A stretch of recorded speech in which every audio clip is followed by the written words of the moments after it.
اعوذ باللہ من الشیطان اللعین الرجیم بسم اللہ الرحمن الرحیم رب اشرح لی صدری ویسر لی امری واحلل عقدۃ من لسانی یفقہوا قولی ان اللہ وملائکتہ یصلون علی النبی یا ایہا الذین آمنوا صلوا علیہ وسلموا تسلیما۔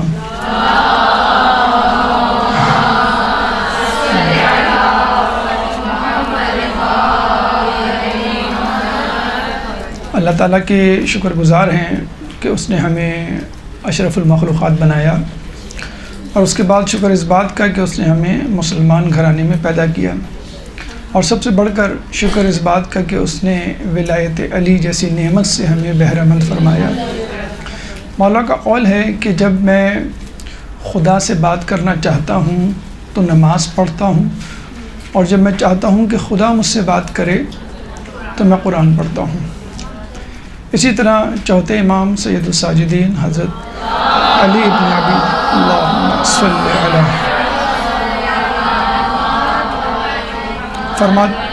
فرماتے ہیں کہ اگر مشرق سے لے کے مغرب تک تمام آبادی مر جائے تو اور اگر میرے پاس قرآن موجود ہو تو مجھے کوئی وحشت نہ ہو، یعنی اتنی انسیت امام کو قرآن سے کہ دنیا میں کوئی شخص باقی نہ رہے اور ان کے پاس قرآن ہو تو وہ گفتگو کے لیے ان کی تنہائی کو دور کرنے کے لیے کافی ہے۔ کہتے ہیں کہ قیامت میں 3 چیزیں اللہ کے حضور انسان سے شکوہ کریں گی۔ ایک تو مسجد محلے کی، کہ جو کہے گی کہ یہ شخص میرے محلے میں رہتا تھا لیکن نماز پڑھنے میرے پاس نہیں آتا تھا۔ دوسرا عالم دین، جو کہے گا کہ میں اس کی دسترس میں تھا، اس کے قریب تھا، لیکن اس نے کبھی مجھ سے استفادہ حاصل کرنے کی توفیق نہیں حاصل کی۔ تیسرا قرآن، کہ جو کہے گا کہ میں اس کے گھر میں موجود تھا لیکن اس نے کبھی اسے کھول کر مجھ سے فائدہ نہیں اٹھایا۔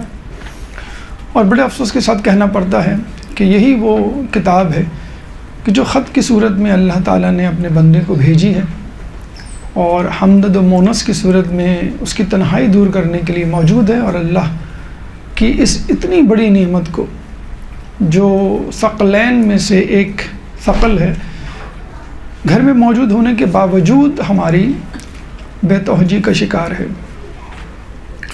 ایک اسکول میں کتب میلہ ہونے والا تھا تو استاد نے اپنی کلاس کے بچوں سے کہا کہ بچوں، آپ کے گھر میں پرانی جو کتابیں رکھی ہوئی جس کو آپ نہیں پڑھ رہے وہ لے آئیے گا تاکہ ہم کتب میلے میں رکھیں اور اس کو فری آف کاسٹ غریب بچوں میں تقسیم کریں۔ تو کلاس کے تمام بچے ایک ہی کتاب یعنی قرآن مجید لے کر آئے۔ استاد نے پوچھا کہ بھئی آپ سب لوگ ایک ہی کتاب قرآن کیوں لے کر آئے؟ تو انہوں نے کہا کہ یہی وہ کتاب ہے جو ہمارے گھر میں پڑھی رہتی ہے اور کوئی اس کی طرف نہیں دیکھتا نہ استعمال کرتا ہے، چنانچہ ہم یہ کتاب لے آئے۔ تو کہنے کا مقصد یہ ہے کہ اتنی کتابوں کے علوم حاصل کرنے کے بعد بھی انسان اس کتاب سے غافل رہے کہ جس میں بحر و بر کا علم موجود ہے، بلکہ تمام علم کے چشمے اسی کتاب سے پھوٹتے ہیں، اور اگر اس کتاب سے انسیت یا محبت نہ ہو تو اس کتاب کے پڑھانے والوں سے بھی محبت نہ ہوگی، اور اس کتاب کے پڑھانے والے خود اہل بیت ہیں کہ جن کے لیے رسول اللہ نے فرما دیا انی تارکن فیکم الثقلین کتاب اللہ و عطرتی ما ان تمسکتم بہما لن تضلوا بعدی ابدا، کہ میں اپنے بعد 2 گراں قدر چیزیں چھوڑے جا رہا ہوں، اگر تم ان سے متمسک رہو گے تو کبھی گمراہ نہیں ہوگے، لن تضلوا، کبھی بھی نہیں، نیور ایور۔ اور یہ دونوں چیزیں ایک دوسرے سے جدا نہیں ہوں گی حتیٰ کہ میرے پاس حوض کوثر پر مجھ سے ملاقات نہ کر لیں، حتیٰ یردا علی الحوض۔ تو ہم خوش قسمت ہیں کہ قرآن بھی ہمارے پاس ہے اور قرآن کو پڑھانے والے بھی ہمارے پاس ہیں۔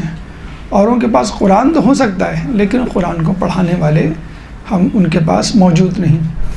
تو قرآن کو پڑھنے کے لیے جو سب سے اہم نقطہ بات ذہن میں رکھنی چاہیے وہ ہے ان کے اساتذہ، ان کے پڑھانے والے۔ اگر آپ نے قرآن کے پڑھانے والوں سے قرآن کو نہیں سمجھا تو پھر آپ شیطان کی طرح قیاس اور اس کے بعد گمراہی کا شکار ہو جائیں گے. جیسے کہ ہم نے دیکھا کہ قرآن کے ہوتے ہوئے بھی یہ امت مسلمہ 73 فرقوں میں بٹی ہوئی ہے، اسی وجہ سے کہ ہر شخص نے قرآن تو لے لیا لیکن قرآن کا استاد کسی اور کو قرار دیا. اس کو نہیں قرار دیا کہ جس کے لیے رسول اللہ نے حدیث ثقلین بیان کی تھی. چنانچہ اسی اہمیت کو مد نظر رکھتے ہوئے آج سورہ حل عطا، سورہ انسان یا سورہ دہر کا انتخاب کیا گیا ہے. اس سورہ کے بارے میں کہا یہ جاتا ہے کہ یہ وہ سورہ ہے کہ جس کو اگر کوئی شخص تلاوت کرے تو اللہ تعالیٰ اس کو جنت اور جنت کے لباس سے آراستہ کرے گا. یہ وہ سورہ ہے کہ جس کے بارے میں کہا جاتا ہے کہ جو شخص جمعرات کے دن سورہ حل عطا پڑھے تو اللہ تعالیٰ اس کو قیامت کے دن رسول اللہ کی ہمراہی نصیب فرمائے گا. اب یہاں پر رک کے ایک سوال پیدا ہوتا ہے، کیا فقط سورہ حل عطا پڑھنے سے اتنی بڑی نعمت ہے؟ یعنی سب کچھ تو مل گیا آپ کو، جنت اور جنت کا سب سے بہترین شخصیت رسول اللہ، تو ہم سورہ پڑھیں اور پھر ہماری مرضی جو چاہیں ہم کریں؟ ایسا نہیں. سورہ حل عطا ہی کیا، کوئی بھی سورہ، کوئی بھی آیت قرآن کی پڑھنے کے بعد اس کی فضیلت کو اگر درک کرنا ہے تو پہلے اس کے مفہوم کو درک کرنا ہوگا اور اس کے بعد اس آیت میں موجود پیغام اور حکم پر عمل پیرا ہونا ہوگا، ورنہ آپ کو وہ فضیلتیں نہیں ملیں گی. چنانچہ ضروری ہے ہمارے لیے کہ اس سورہ حل عطا میں موجود پیغامات کو سمجھیں اور تہیہ کریں کہ اس پہ انشاءاللہ تعالی ہم عمل کریں گے. 100% عمل تو بہرحال نہیں ہو سکتا ہے کیونکہ یہ اہل بیت کے لیے مختص ہے، اس کے بعد انبیاء، اولیاء، اصحاب، مجتہدین، مراجعین، لیکن حصہ بقدر جسہ، جتنی سکت، جتنی اہلیت ہو اس کے مطابق عزم مصمم اگر کیا جائے اس پہ عمل کرنے کا قرآن پر سورہ حل عطا یا جو بھی سورہ، تو انشاءاللہ اللہ تعالیٰ آپ کو دنیا اور جہاں کی، دنیا اور آخرت کی نعمتوں سے سرفراز فرمائے گا. یہ سورہ جو کہ قرآن کے 29ویں پارے میں ہے، 31 آیات پر مشتمل ہے، یعنی جز 29 اور اس کی خود کی آیات 31، اور ترتیب کے اعتبار سے یہ سورہ قرآن میں 76ویں نمبر پہ ہے، 76th پوزیشن پر. اس سورہ کے بارے میں کہا جاتا ہے کہ یہ مدنی ہے اور متفق علیہ ہے کہ یہ سورہ اہل بیت کی شان میں نازل ہوا. کچھ لوگوں کا اگر اختلاف ہے تو وہ غیر شیعہ مکاتب فکر سے تعلق رکھتے ہیں، لیکن کم از کم ان الابرارہ سے لے کر 18 آیات کہ جس میں وہ ایثار کا واقعہ بھی موجود ہے کہ جس میں اہل بیت نے اپنی روٹیوں کو گھر پہ آنے والے سائل میں تقسیم کی. ان 18 آیات کے بارے میں متفق علیہ شیعہ سنی مکاتب کہ یہ اہل بیت کی شان میں نازل ہوئی. بہرحال 31 میں 18 یا اوورال پورا کا پورا سورہ اہل بیت کی شان میں نازل ہوا. اس سورہ کے 5 مضامین ہیں، 5 ٹاپکس، 5 موضوعات ہیں، اور ہر موضوع اپنے اندر کئی پیغام لیا ہوا ہے. 5 موضوعات میں سے جو شروع کے 4 موضوعات ہیں، ان 4 موضوعات میں تقریباً 5 پیغامات نکلتے ہیں، اور آخری حصے میں ایک پیغام تقریباً 20-21 پیغامات ہیں. انشاءاللہ اللہ سے دعا ہے کہ ہمیں ان پیغامات کو آپ تک پہنچانے کی توفیق عطا فرمائے اور ہم سب کو ان پیغامات پر عمل کرنے کی توفیق عطا فرمائے. ایک درود پڑھ دے محمد والے محمد.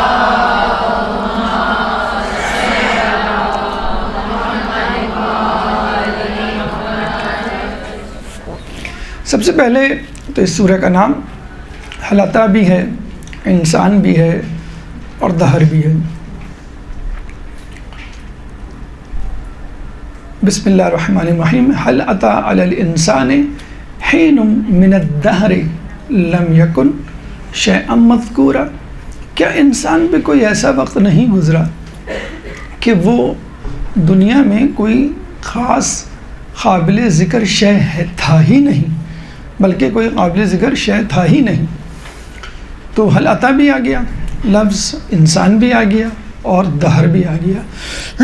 بلکہ حل عطا کے لفظ کو تو خود علامہ اقبال نے اہل بیت کے حوالے سے استعمال کرتے ہوئے کہا کہ بانوئے آں تاجدار حل عطا مرتضیٰ و مشکل کشا و شیر خدا. بی بی سیدہ کی فضیلت بیان کرتے ہوئے، بی بی مریم سے تقابل کرتے ہوئے کہ بی بی مریم کے پاس ایک ہی فضیلت کی نسبت تھی اور وہ تھی حضرت عیسیٰ علیہ السلام کے حوالے سے، اور جناب سیدہ کے پاس 3 نسبتیں تھیں کہ وہ رسول اللہ کی چہیتی بیٹی تھی، واحد اکلوتی بیٹی. اس کے بعد جناب حسنین کی مادر گرامی، جنت کے سردار، اور جناب مرتضیٰ کی زوجہ. 3 نسبتیں.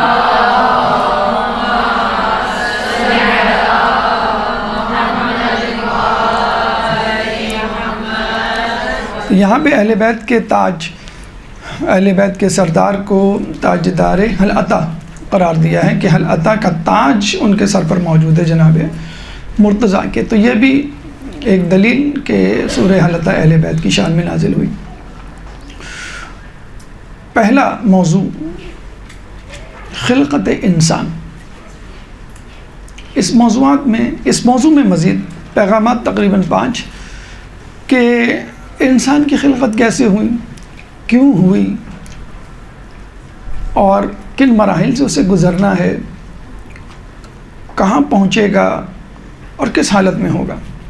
اللہ نے کیا نعمتیں اس مخلوق کے لیے رکھی ہیں. تو پہلا پیغام، پہلے موضوع کا پہلا پیغام، موضوع کیا ہے؟ خلقت انسان. اور موضوع کیا، پیغام کیا ہے؟ ابتدا. انسان کی ابتدا کیا ہے؟ پہلی بات تو یہ ہے کہ لم یکن شیئا مذکورا، وہ کوئی قابل قدر شے تھا ہی نہیں. یعنی ہماری پیدائش سے پہلے ہم کچھ نہیں تھے، کوئی ہمیں جانتا نہیں تھا، ہماری صورت شکل دور کے بعد نام سے بھی کوئی واقف نہیں تھا. لیکن اس کے بعد، پیدا ہونے کے بعد کچھ عرصے تک ہم نے اپنی پہچان کروائی، 60 70 80 سال اس کے بعد ہم اس دنیا سے چلے جاتے ہیں. تو چلے جانے کے بعد شاید کوئی 50 سال ہمیں یاد رکھے، ہماری اولاد 100 سال یاد رکھے، شاید ہماری اولاد کی اولاد، ہمارے پوتے پوتیاں، نواسے نواسیاں، اور اس کے بعد شاید آہستہ آہستہ لوگ ہمیں بھول جائیں. 100 200 سال بعد ہماری شخصیت بلکہ ہماری قبر بھی لوگوں کو یاد نہ ہو. تو نہ ہم اپنی پیدائش سے پہلے کوئی قابل ذکر تھے، یکسر نہیں تھے، اور پیدائش کے بعد، زندگی گزارنے کے بعد، اپنی موت کے بعد کچھ عرصے تک شاید یاد رکھے جائیں. اس کے بعد لوگ چاہے جائے کہ ہم کوئی ایسا کارنامہ انجام دیں، انبیاء، ائمہ اور ان کے پیروکاروں کی طرح، کہ لوگ ہم کو یاد رکھیں، یا کوئی اور طریقے سے. بہرحال تو نہ پہلے ہم قابل ذکر تھے، نہ بعد میں ہم قابل ذکر تھے. جب آپ کہیں گے کہ بھائی ہم ان بٹوین، اپنی ابتدا اور اپنے انجام کے درمیان جو زندگی گزار رہے ہیں اس وقت تو قابل ذکر ہیں، تو ہم یہی کہیں گے کہ آپ اپنے آغاز کو دیکھیے، کیا تھے آپ. اللہ فرماتا ہے اِنَّا خَلَقْنَا الْإِنسَانَ مِن نُطْفَةٍ أَمْشَاجٍ، کہ بے شک ہم نے انسان کو نطفے سے پیدا کیا، ملے جلے مخلوط نطفے سے پیدا کیا. نطفہ یعنی مرد کا اسپرم، عورت کا اووم، دونوں مل کر جو زائگوٹ بنتا ہے اور اس کی جو ڈیولپمنٹ ہوتی ہے اس کو کہا گیا نطفۃ امشاج. بہرحال انسان جس کی ابتدا نطفے سے ہے وہ نجس، غسل واجب، اور اگر کپڑے یا بدن پہ لگے تو وہ نجاست ہٹانا واجب تھا. جب تک آپ نہ ہٹائیں نماز قبول نہیں. جب آپ مرنے ہیں تو آپ کو غسل دینا پڑتا ہے، چاہے کتنے ہی صاف ستھرے انداز سے اس دنیا سے جائیں، غسل کرنے کے بعد اس دنیا سے جائیں پھر بھی آپ کو غسل دینا پڑتا ہے. بلکہ اگر کوئی آپ کو چھو لے اس پہ بھی غسل مسح میت واجب. عجیب انسان کی حقارت کا عالم ہے کہ مرا ہوا انسان ہے، پہلی بات تو یہ کوئی چھو لے وہ نجس ہو جائے. تو تو انسان کی ابتدا آغاز جو ہے وہ نجاست سے ہو رہی ہے اور اس کے بعد انجام بھی نجاست سے۔ اب آپ کہیں گے بھئی اس وقت ہم صحیح سالم ہیں، اس میں نجاست کا کہاں عمل دخل ہماری شخصیت میں؟ تو مولا خود فرماتے ہیں عجیب انسان ہے کہ پیٹ میں نجاست لیے گھوم رہا ہے، بولو براز پیٹ میں موجود ہے، بلکہ ہمارے جسم کے ہر انچ میں نجاست موجود ہے۔ خون جہاں سے کاٹے وہاں سے خون نکلے گا، خون اگر بدن پہ لگ جائے، کپڑے پہ لگ جائے، نجس۔ تو بولو براز الگ چیز اور خون الگ چیز، پھر نطفہ، 4 نجاستیں تقریباً آدھی تو نجاستیں ہمارے اندر موجود ہیں۔ تو کہنے کا مقصد یہ ہے کہ انسان کا آغاز، انسان کا انجام، انسان کی ابتدا اور انسان کے جانے کے بعد یا تو ناقابل ذکر ہے یا پھر نجاست سے عبارت ہے۔ تو پیغام یہ ہے کہ انسان کے اندر اکڑ کس بات کی، کس بات میں انسان تکبر کرتا ہے، عزت، دولت، شہرت، جائیداد یا کوئی ہنر، کوئی ملکہ، کوئی خصوصیت جس پہ وہ کرتا ہے، لیکن اس کی حقیقت کیا ہے؟ وقتی جسے کہتے ہیں کہ ایک عروج ہے، وقتی کمال ہے، وقتی طاقت ہے، وقتی جاہ و جلال ہے، منصب ہے، اس کے بعد کچھ بھی نہیں ہوگا۔ وہی 2 گز کی زمین ہے جو لوگوں کو ملی ہے وہ آپ کو بھی ملے گی۔ ابھی آپ اپنے دوست احباب کے ساتھ بیٹھے ہیں اور غذائیں کھا رہے ہیں، اس کے بعد آپ کو چونٹیاں غذا کے طور پہ، حشرات غذا کے طور پہ کھا رہے ہوں گے، ان کے ساتھ آپ لیٹے ہوئے ہوں گے۔ تو یہ انجام اور یہ ابتدا اگر انسان یاد رکھے تو انشاءاللہ کبھی بھی کسی تکبر میں مبتلا نہیں ہوگا، چاہے وہ کوئی بہت بڑا بادشاہی کیوں نہ بن جائے۔ انبیاء کرام کے اندر جتنا تواضع انکساری کا مادہ ہوتا تھا وہ کسی میں نہیں ہوتا تھا، حالانکہ اپنے اپنے زمانے میں ہر نبی معتبر ترین اور اوج پہ پہنچا ہوا، کمال پہ پہنچا ہوا انسان ہوتا تھا، لیکن اپنے آپ کو سب سے حقیر ترین سمجھتا تھا۔ کسی نے خدا نے موسیٰ علیہ السلام سے کہا کہ جب دوسری مرتبہ آنا میرے پاس تو ایسی شخصیت، ایسی چیز کو لے کے آنا جس کے بارے میں تم سمجھتے ہو کہ وہ تم اس سے بہتر ہو۔ دیکھا جائے موسیٰ علیہ السلام کسی بھی کو بھی پکڑ کے لے جاتے، ہر شے، ہر شخص ان سے کمتر تھا، وہ تو نبی تھے نا۔ جانوروں، جمادات، نباتات، حیوانات کی بات چھوڑیں، انسانوں میں بھی جو بھی ہوتا حواری ہوتا ان کا، کوئی ان کا خلیفہ ہی کیوں نہ ہوتا، وہ سب ان سے کمتر ہی تو ہوتا، لیکن کہتے ہیں کہ موسیٰ علیہ السلام کسی انسان کو نہیں لے کے گئے کہ شاید یہ مجھ سے کسی جہت میں آگے ہو، کسی انداز میں، کسی زاویے سے بہتر ہو خدا کے نزدیک بنسبت میرے، تو میں کیوں کسی کو لے کے جاؤں۔ وہ یاد ہے نا کہ جب وہ توریت کی تختیاں لے کر آ رہے تھے تو تھوڑی دیر کے لیے دل میں ایک زعم پیدا ہوا کہ مجھ سے بہتر کوئی ہوگا، میرے پاس تو توریت ہے، کتاب الہی ہے، مجھ سے بہتر کوئی ہوگا۔ فوراً کہا موسیٰ یو ٹرن لے لو، جاؤ فلاں جگہ، فلاں دریا پہ ایک شخص ہے، یہ علامات ہیں، وہ تمہیں علم سکھائے گا۔ پھر آپ نے دیکھا موسیٰ علیہ السلام نے کیسا زانو تلمس طے کیا، اور خضر علیہ السلام نے کس طرح ان کو ٹریٹ کیا جیسے ایک مونٹیسری کا بچہ، کہ خبردار کوئی سوال کیا، اگر سوال کیا تو میں ناراض ہو جاؤں گا۔ موسیٰ علیہ السلام نے ایک سوال کیا، پھر معذرت چاہی، پھر دوسرا سوال کیا، کہا کہ بھئی میں نے تمہیں کہا تھا کوئی سوال نہیں، پھر تیسرا سوال کیا تو کیا کہا، ھذا فراق بینی و بینکم، کہ اب میرے اور تمہارے درمیان، جیسے کہ ٹیچر کلاس سے نکال دیتا نا کہ بس ٹھیک ہے اب آپ نکل جائیں، اب اس کلاس میں بیٹھنے کے قابل ہیں۔ یہ موسیٰ علیہ السلام کی حیثیت اور اوقات ان کو یاد آئی۔ ایک دفعہ موسیٰ علیہ السلام گڑھا کھود رہے تھے، پتھر کے اندر ایک کیڑا نظر آیا، تو موسیٰ علیہ السلام نے کہا کہ اللہ نے اس کیڑے کو کیوں پیدا کیا، یعنی زمین کے اندر، پتھر کے اندر کیڑا۔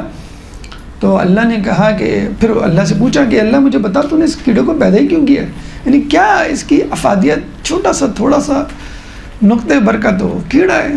تو اللہ نے کہا اے موسیٰ یہ کیڑا بھی یہی پوچھ رہا ہے کہ تو نے موسیٰ کو کیوں پیدا کیا۔ تو وہی بات ہے کہ اینگل کی بات، زاویے کی بات، آپ اپنے آپ کو کچھ سمجھ رہے ہیں، وہ سامنے والا جو ہے وہ آپ کو کچھ سمجھ رہا ہوتا ہے. تو وہ کیڑا کہہ رہا ہے کہ تو نے موسیٰ کو کیوں پیدا کیا, یہ کس نعوذ باللہ کر کے آ جائے, یہ کس کھیت کی مولی. موسیٰ کہہ رہے ہیں کہ بھئی یہ کون ہے, اس کی کیا ضرورت. اور پھر وہ تختی والا واقعہ, تو موسیٰ علیہ السلام کو اچھی طرح اندازہ ہو گیا تھا کہ مجھے جو ہے کسی کو کمتر نہیں سمجھنا ہے. تو کہتے ہیں کہ وہ جب جا رہے تھے تو جاتے ہوئے کتا نظر آیا, مجزوم, وہ برس مبروس کتا جو نا, برس جس کو ہو گیا. تو کہا کہ یہ تو مجھ سے کمتر ہوگا, تو اس کو لے لیا اور راستے میں کوہ طور پہ جانے سے پہلے اس کو بھی چھوڑ دیا. کچھ پتہ نہیں, یعنی جب کیڑا مجھ سے کہہ سکتا ہے خدا سے کہ اس موسیٰ کو کیوں پیدا کیا, تو خدا نخواستہ. تو کہنے کا مقصد یہ ہے کہ اپنے آپ کو, عیسیٰ علیہ السلام کے بارے میں کہا جاتا ہے کہ اپنے حواریوں کے پیر دھو دھو کے پیتے تھے. مطلب یہ تو محاورہ اردو میں, پیر دھویا کرتے تھے. اور وہ منع کرتے تھے, کہہ لیں گے نہیں, اللہ تعالیٰ نے مجھے تمہاری خدمت کے لیے پیدا کیا. تو یہ انداز ہمارے انبیاء کا تھا. رسول جب آتے تھے لوگوں میں بیٹھتے تھے تو کچھ لوگ ڈر جایا کرتے تھے. تو رسول کہا کرتے تھے کہ میں کوئی بادشاہ تھوڑی ہوں جو تم مجھ سے ڈرو. اور جب بیٹھ جاتے تھے تو لوگوں میں کوئی اجنبی شخص آتا تھا تو پوچھتا تھا کہ تم میں محمد کون ہے.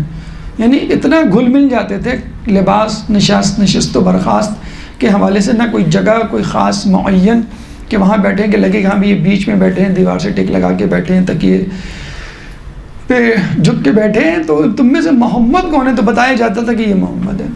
تو ہمیں بھی چاہیے کہ اپنے اندر تواضع و انکساری پیدا کریں, کیونکہ ہم کچھ نہیں تھے اور کچھ بھی نہیں ہوں گے. آغاز و انجام ہمارا نجس العین جسے کہتے ہیں, اور خود اپنے اندر بھی نجاست لیے گھوم رہے ہیں.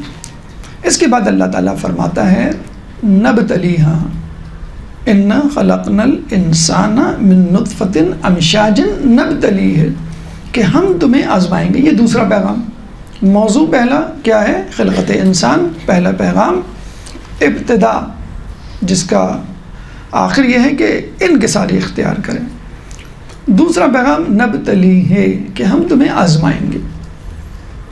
اللہ تعالیٰ سورہ بقرہ آیت نمبر 155 156, سورہ بقرہ قرآن کا دوسرا سورہ ہے, چیپٹر 2 ورس نمبر 155 156. وَلَنَبْلُوَنَّكُمْ بِشَيْءٍ مِّنَ الْخَوْفِ وَالْجُوعِ وَنَقْصٍ مِّنَ الْأَمْوَالِ وَالْأَنفُسِ وَالثَّمَرَاتِ وَبَشِّرِ الصَّابِرِينَ الَّذِينَ إِذَا أَصَابَتْهُمْ مُصِيبَةٌ قَالُوا إِنَّ لِلَّهِ وَإِنَّا إِلَيْهِ رَاجِعُونَ. وَلَنَبْلُوَنَّكُمْ, لام مفتوحہ ایک تاکید, نون تاکید خفیفہ دوسری تاکید, نون تاکید ثقیلہ تیسری تاکید.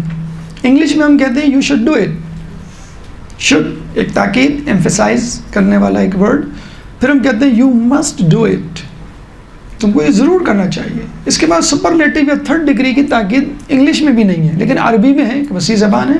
تو لام مفتوحہ اور پھر نون تاکید ثقیلہ, دو تاکید کے برابر ہے, جزم کے بعد تشدید آتی ہے. تو تین تاکیدات اللہ لگا رہا ہے اور کہہ رہا ہے وَلَنَبْلُوَنَّكُمْ, ہم تمہیں ضرور بالضرور آزمائیں گے. یعنی بالکل تمہیں اس میں کوئی شک نہیں ہونا چاہیے, ہم تمہیں بالضرور آزمائیں گے. بِشَيْءٍ, کسی بھی چیز سے, مثلا من الخوف, خوف, جان کا خوف, عزت کا خوف, مال لٹ جانے کا خوف, کوئی نقصان, کوئی حادثہ وغیرہ وغیرہ. اور آج کل ہر انسان, خصوصاً کراچی, پاکستان یا مسلم ممالک میں تو خوف کا ہی جسے کہتے ہیں کہ ڈیرا ہے. اور اس قسم کا خوف مغربی ممالک میں بھی ہے, نعمتوں اور چیزوں, آرام و آسائش کے چھن جانے کا خوف وہاں بھی, اور چیزوں کی جو ہے وہ خوف والی شے موجود ہے وہاں پہ. من الخوف والجوع, بھوک سے. آپ دیکھ لیجئے افریقہ میں, مغربی جو افریقی ممالک ہیں, بھرے میں ایسے علاقے کے جہاں پہ لوگ بھوک سے مر رہے ہیں. اچھا, اپنی پسند کا کھانا نہ ہونا بھی دیکھا جائے, آپ کو اپنی پسند کی چیز نہ ملے, پیٹ بھر کے نہ ملے, آج کل بھی پاکستان کے گاؤں دیہاتوں میں ایسے ہیں. تو من الخوف والجوع ونقص من الاموال, اموال پیسے میں کمی. بھئی مہنگائی ہو گئی تو ایک چیز جو پہلے 10 روپے کی تھی اب 20 روپے کی, تو وہ اب آدھی لیں گے اب, تو آپ کے مال میں کمی ہو گئی. یا آپ کی کرنسی ڈی ویلیو ہو گئی، پراپرٹی ڈی ویلیو ہو گئی، یا جاب سے نکال دیا گیا، ونقص کاروبار میں نقصان ہو گیا، ونقص من الاموال والانفس، یعنی جان نکل جانا، جان چلی جانا حادثے میں، بیماری میں، قتل و غارت میں، بوم بلاسٹ، ٹارگٹ کلنگ، دشمنی کسی بھی وجہ سے، ایک خوف جسے کہتے ہیں، والثمرات، اور پھلوں اناج میں کمی سے۔ ابھی جو سیلاب آیا ہے اور اس سے پہلے جو ٹڈی دل جو گراس ہاپرز ہوتے ہیں اسپیشل، ان کا جو اٹیک ہوا تھا، پوری فصل کی فصل سندھ پنجاب کے دیہاتوں کو چٹ کر گئی تھی ان کی فصلوں کو، تو وہ بھی ایک بھوک کا ذریعہ ہے، ثمرات میں کمی کا ذریعہ ہے۔ تو اب ٹھیک ہے، اس کی وجوہات کچھ بھی ہوں گی، سازش ہوگی، سیاسی ناگفتگی یا ابتری ہوگی، انسان کی خود کوتاہی ہوگی، لیکن بہرحال مصیبتیں، پریشانیاں اور آزمائشیں آئیں گی۔ وَبَشِّرِ الصَّابِرِينَ الَّذِينَ إِذَا أَصَابَتْهُمْ مُصِیبَةٌ، اور خوشخبری سنا ان لوگوں کو کہ جو مصیبت کے آنے پر کہتے ہیں، کیا کہتے ہیں؟ اِنَّ لِلَّهِ وَإِنَّ إِلَيْهِ راجعون، ہم اللہ کی طرف سے آئے ہیں اور ہمیں اللہ کی طرف جانا ہے۔ کہتے ہیں کہ یہ جملہ اِنَّ لِلَّهِ وَإِنَّ إِلَيْهِ راجعون امیر المومنین حضرت علی ابن ابی طالب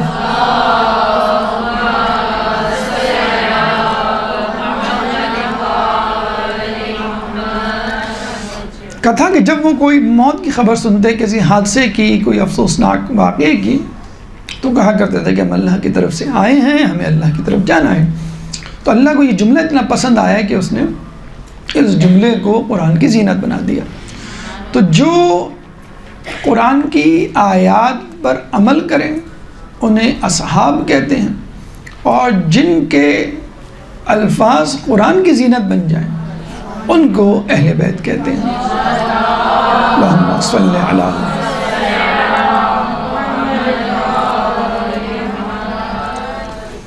تو ہماری نسلیں جو چھوٹی چھوٹی باتوں پہ پریشان ہو جاتی ہیں کہ بھئی لائٹ چلی گئی مثلاً، یا جو ہے کھانا جو ہے وہ اپنی پسند کا نہیں پکا یا نہیں ملا ان کو، یا کوئی ڈریس خریدنا تھا وہ امی نے وہ نہیں دلایا جو چاہیے تھا، آئی فون یا بڑے اچھے اچھے ماڈل نئے جدید موبائل نہیں ملے، گاڑی ملی وہ نہیں ملی، یا مکان یا جائیداد یا کوئی بھی چیز آپ کو اپنے لیول، اپنی چیز اپنے جو خوابوں کے مطابق ہے وہ نہیں ملتی، یا ملتی بھی ہے تو عارضی طور پہ ہوتی ہیں، اور پھر جو ہے اس کی وہ خوبصورتی، وہ کشش، وہ ملکہ، وہ ہنر، وہ چیز جس کی وجہ سے آپ اس کو دیکھ کے خریدتے ہیں وہ چیز نہیں ہوتی۔ شادی ہوتی، شریک حیات آپ کو ویسا نہیں ملتا جو آپ نے سوچا ہوتا ہے۔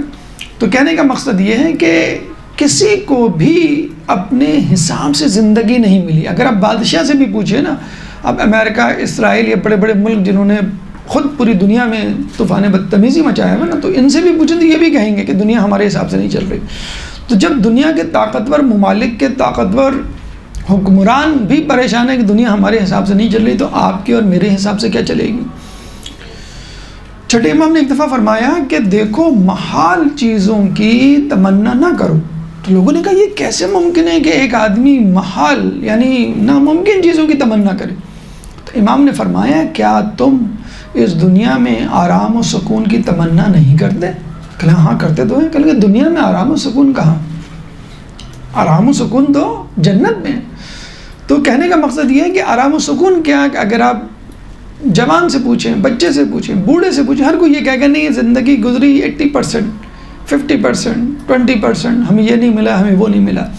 تو بس جو نہیں ملا وَبَشِّرِ الصَّابِرِينَ، کہ ان لوگوں کو بشارت دے دو جو مصیبت آنے پہ کہتے ہیں کہ اِنَّ لِلَّهِ وَإِنَّا۔ تو لوگ بچوں کو بھی سکھائیں، خود بھی سیکھیں کہ مصیبت اگر آئے تو اس پہ صبر کریں تاکہ اللہ تعالیٰ اس مصیبت پہ اجر دے۔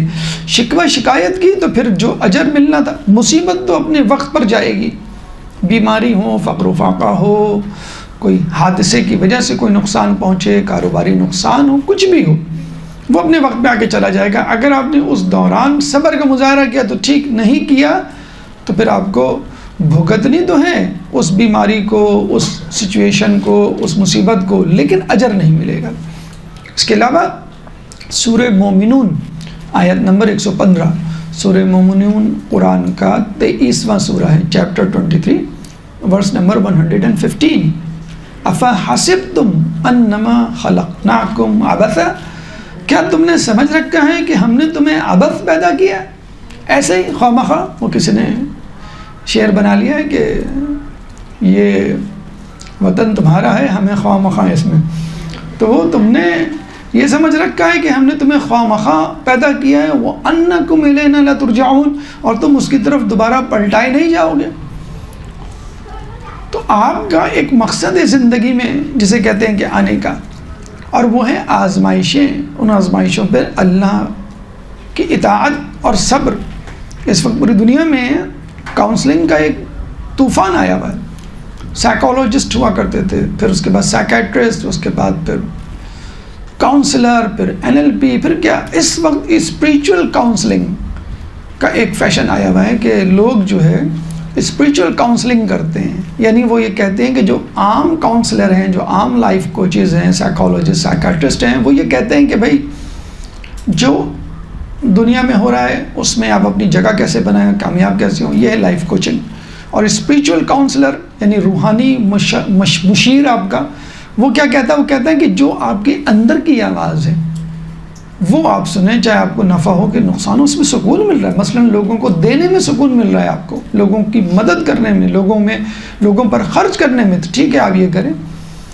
تو ان کا جسے کہتے ہیں کہ یہ کہنا ہے کہ ہمارے پاس زیادہ تر لوگ کس بیماری میں مبتلا ہو کر آتے ہیں، آپ کو سن کر حیرت ہوگی، کہتے ہیں کہ most of the patients come with the problem what is the purpose of life, کہ زندگی کا مقصد کیا ہے مجھے بتائیے۔ مغرب میں تو یہی ہے نا کہ کھانا پینا سونا، کھا لے پی لے جی لے، یہ ہمارے یہاں بھی یہ ہوتا جا رہا ہے۔ تو کیا کانسیپٹ اب تک رہا ہے کہ بھی کھانا پینا سونا، عیاشی اور شراب نوشی اور بس فرینڈ شپ، یہ وہ بس ہلا گلا، یہی زندگی ہے۔ اب لوگ اس بات سے تنگ ہوتے جا رہے ہیں، کہتے ہیں نہیں یہ مقصد نہیں ہے، زندگی کا کچھ اور بھی مقصد ہے جو ہمیں بتایا نہیں جا رہا ہے۔ آپ کو انگیج ایسے کیا ہے نا کہ آپ کو ڈالر کمانے ہیں اور ڈالر خرچ کرنا ہے، 5 days آپ کو کمانا ہے، 2 days آپ کو اسی کو خرچ کرنا ہے۔ تو 5 دن آپ سوچتے ہیں میں کیسے کماؤں، اور 2 دن آپ سوچتے ہیں میں کیسے خرچ کروں، پورا ہفتہ آپ پھر دوبارہ منڈے کو جو ہے کہ یہ دوبارہ سائیکل شروع ہے۔ What is the purpose of life, یہ لوگ پوچھنے آتے ہیں۔ تو پرپز آف لائف آپ کو اگر پوچھنا ہے تو قرآن سے پوچھیے، وَلَنَبْلُوَنَّكُمْ بِشَيْءٍ، کہ تمہیں آزمائشوں سے گزارا جائے گا، اس میں تمہیں پرپز آف لائف آپ خدا سے پوچھ لیجئے۔ وَمَا خَلَقْتُ الْجِنَّ وَالْإِنسَ إِلَّا لِيَعْبُدُونَ، ہم نے جن و انس کو نہیں پیدا کیا سوائے اس کے کہ وہ ہماری عبادت کریں۔ سورہ زاریات آیت نمبر 56، سورہ زاریات قرآن کا 51واں سورہ ہے، چیپٹر 51 ورس نمبر 56۔ وَمَا خَلَقْتُ الْجِنَّ وَالْإِنسَ إِلَّا لِيَعْبُدُونَ، ہم نے نہیں پیدا کیا سوائے اس کے کہ انسان ہماری عبادت کرے، جن و انس ہماری عبادت کرے۔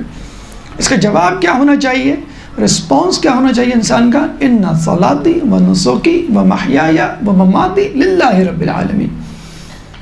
سورہ انعام آیت نمبر 162، سورہ انعام قرآن کا 6واں سورہ ہے، چیپٹر 6 ورس نمبر 162۔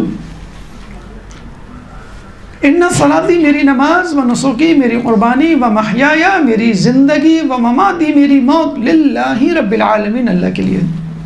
نماز اللہ کے لیے سمجھ میں آتا ہے، قربانی اللہ کے لیے سمجھ میں آتا ہے، جان دینا اللہ کے لیے وہ بھی سمجھ میں آتا ہے۔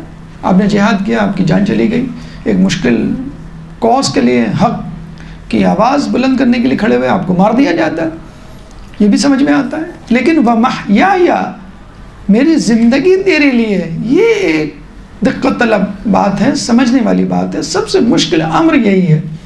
صبر کرنا بھی اتنا مشکل، وہ شہادت دینا بھی اتنا مشکل کام نہیں۔ کہتے ہیں کہ شہداء جن کے بارے میں کہا جاتا ہے کہ بغیر حساب کتاب کے جنت میں جائیں گے، بہت بڑے درجات ہوں گے، کہتے ہیں جب شہداء جنت میں داخل ہوں گے تو دیکھیں گے پہلے سے کچھ لوگ نور کے ممبروں پہ بیٹھے ہوئے، اور شہداء حیران ہوں گے کہ یہ کون لوگ ہیں جو ہم سے پہلے جنت میں اور نور کے ممبروں پہ، تو یقیناً ہم سے بہتر ہے، تو یہ کون لوگ ہیں؟ لوگوں کو کہا جائے گا یہ وہ لوگ ہیں جو صبر کیا کرتے تھے۔